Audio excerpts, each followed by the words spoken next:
The restaurant was closing when she dropped the tray. Glass shattered across the marble floor and everyone froze. The waitress flinched, hands trembling as if expecting someone to yell "Hardy," but no one did. Except the man sitting in the corner booth watching quietly over the rim of his glass. He wasn't a regular. He wasn't even supposed to be there. But when Luca Marino, one of the city's most feared mafia bosses, saw the bruises on the waitress's wrist, something cold and violent woke inside him.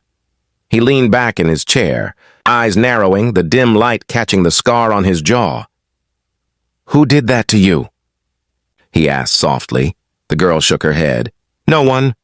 Please, it's nothing." But that night, nothing became a death sentence for someone. The restaurant lights were dim, the air heavy with the scent of garlic and old wine. It was the kind of quiet that settled after a long evening rush, where only the sound of dishes clinking in the kitchen broke the silence. Emily moved between the tables, collecting plates with trembling hands. She'd been working at Il Cielo for barely 2 weeks, but already she knew how to read the customers, who to smile at, who to avoid, and who not to make eye contact with at all. Her eyes were tired, the skin beneath them shadowed from too many sleepless nights. Still, she forced the same polite smile for everyone, hiding the pain beneath her long sleeves. At the far end of the restaurant sat a man she hadn't noticed before. He was alone, dressed sharply in a black suit, his dark hair slicked back neatly. There was something about the way he sat, calm, deliberate, commanding, that made people instinctively lower their voices when passing his table. His name, though Emily didn't know it yet, was Luca Marino. Around the city, his name carried weight, fear, and respect. But tonight, he was just another customer nursing a glass of whiskey and studying the world with quiet eyes. Emily approached him carefully, clutching her notepad like a shield. "Would you like anything else, sir?" she asked softly. He looked up, and for a moment their eyes met. His gaze was sharp but not cruel. Then his expression shifted, just slightly, when he noticed her wrist as she set down the bill. A faint purple bruise peeked out from under her sleeve. Emily noticed his eyes linger and quickly pulled her arm back, tucking it behind her tray. "Sorry," she murmured, backing away. "Didn't mean to bother you." "Wait," he said, his voice low and calm.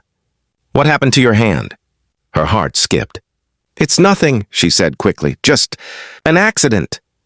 She forced a smile that didn't reach her eyes, then turned and hurried off before he could ask more. Luca's jaw tightened. He'd seen that look before. The practiced lie. The reflexive fear. It wasn't hard to recognize.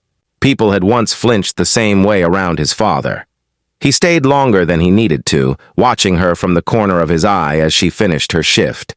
When the restaurant finally closed, he left a generous tip on the table and stepped out into the night. The air was cool, the street silent. He was about to get into his car when he heard voices from the alley behind the restaurant, one sharp, angry, the other quiet and pleading. Luca turned the corner and saw her, Emily, cornered against the wall by a man reeking of cheap liquor. He had her wrist in a bruising grip, his words slurred but laced with venom. "You think you can ignore me now? After everything I've done for you?" "Please, just go home," she whispered. "You're drunk." The man shoved her and she stumbled. That was all it took. Luca stepped forward, his shadow falling over both of them. His voice was steady, controlled, dangerous. "Let her go." The man turned, scowling. "Who the hell are you? Someone giving you one chance to walk away?" The drunk laughed, a cruel sound. "Or what? You'll buy her dinner instead?" Luca's smile was thin. "No," he said quietly. "I'll bury you where no one will ever find you." The man froze, something primal in him recognizing the truth behind the words. Luca's eyes didn't need to promise violence. They were violence. The drunk let go of Emily and backed away, muttering something before stumbling off into the dark. Luca turned to Emily, his tone soft again. "Go home. You're safe now." She nodded, too shaken to speak. As she disappeared around the corner, Luca glanced at his driver, who had been waiting silently nearby. "Follow him," he said coldly. "Make sure he doesn't bother her again."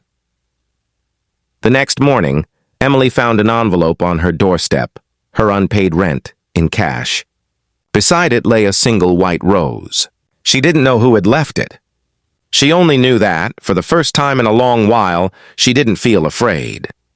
Emily stared at the envelope in her hands, her breath catching as she counted the bills. It was exactly the amount she owed her landlord, down to the last dollar.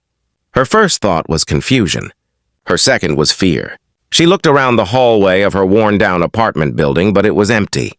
The white rose lying beside the envelope seemed so out of place in the peeling gray corridor, its petals still fresh with morning dew. She picked it up carefully, the faint scent of jasmine filling the air. For a moment, she just stood there, lost, uncertain whether this was a gift or a warning. She spent the entire day at work glancing toward the door, expecting the man from the alley to show up again. But he didn't. Her boyfriend, Travis, had a way of disappearing for a day or two when things got bad, usually until his temper cooled or the bruises faded. Still, there was a different kind of silence now, heavier, more final. When the evening rush began, Luca returned. He sat at the same table, ordered the same drink, and watched her with that same unreadable calm. Emily felt his eyes on her as she moved through the restaurant, careful not to meet his gaze.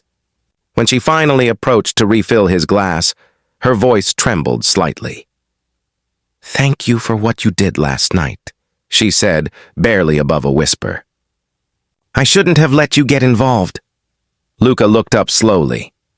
"That man won't bother you again." Her stomach twisted at his certainty. "What do you mean?" she asked, forcing a nervous laugh. "You didn't—" he interrupted her gently. "You don't need to worry about him anymore." There was something final in his tone that made her skin prickle. She wanted to ask more, but his eyes stopped her. They weren't cruel, but they carried a weight, the kind that came from a man who'd seen too much, done too much, and learned not to regret it. She nodded, clutching her notepad tightly, and turned away before her questions spilled out. Later that night, after the last table had cleared and the kitchen lights dimmed, Emily stepped outside. The air smelled like rain. As she locked the back door, she saw him again, Luca, leaning against his car under the streetlight. The glow caught the edge of his jawline, the faint scar on his cheek, and the shadows beneath his eyes. He spoke without looking at her. "If anyone hurts you again, you come to me. Understand?" She hesitated, unsure whether to be grateful or terrified. "Why do you care?" she asked quietly. His gaze lifted, meeting hers with something unreadable. "Because no one cared when they should have," he said simply. Then he opened the car door and got in, leaving her standing there with the wind tugging at her apron. That night, Emily couldn't sleep. She sat by her window, the white rose resting in a glass of water beside her.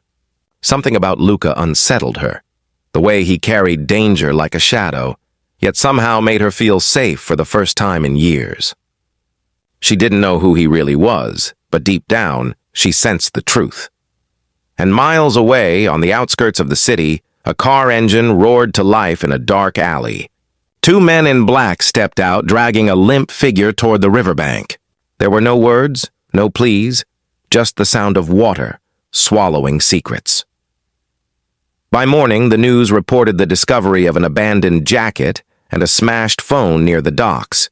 No one mentioned a name. But when Emily came to work that day, she noticed Luca at his usual table, calmly stirring his espresso. And when she met his eyes this time, he didn't look away. Somehow she knew. The white rose on her table wasn't a warning. It was protection, a silent promise written in the language of men who didn't forgive.